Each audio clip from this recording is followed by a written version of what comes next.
ছোটবেলা থেকে দেখে আসছি যখন আমাদের ফসল করা হতো, ফসল করা থেকে শুরু করে ফসল ঘরে আনা পর্যন্ত সব কিছু মা একা হাতেই করতো।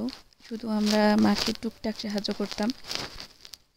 কোনো কাজের লোক সে নিত না। একা হাতে যতটুকু যত দিনে হয় নিজে নিজেই করতো। তো এদিন বাড়িতে আসার পর আমাদের ধান কাটা হয়েছে। সেম নাকি এখনও মা নিজে হাতে ধান কাটছে, সে একা বাড়িতে আনবে। ধান বেশি না, মোটামুটি কম।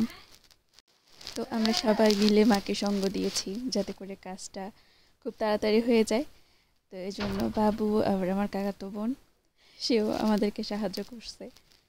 তো এদিকে কাজ করতে করতে এই যে আকাশে কি সুন্দর রকেট যাচ্ছে, আশেপাশে এত সুন্দর পরিবেশ। শীতকালীন পরিবেশটা অনেক বেশি সুন্দর। তখন ধান কাটা শেষ, পুরা মাঠ খালি। এরপর আবার কিছুদিন পরে এখানে সবজি করা হবে। কেউ সবজি করবে, কেউ বাদাম করবে, ডাল করবে, এরকম। তো এদিকে দেখতে পাচ্ছি কতগুলো ছাগলের বাচ্চা।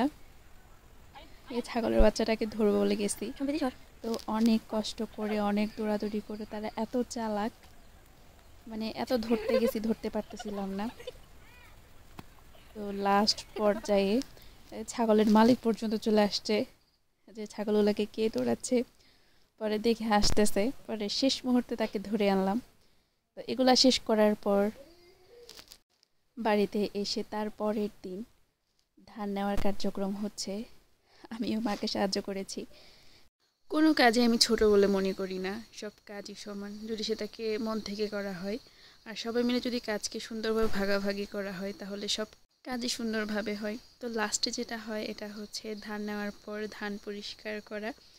তো এটা বাড়ির ঠাকুমারা সাহায্য করছে। তো আজ এ পর্যন্তই। ভিডিওটা কেমন লেগেছে অবশ্যই জানাবেন।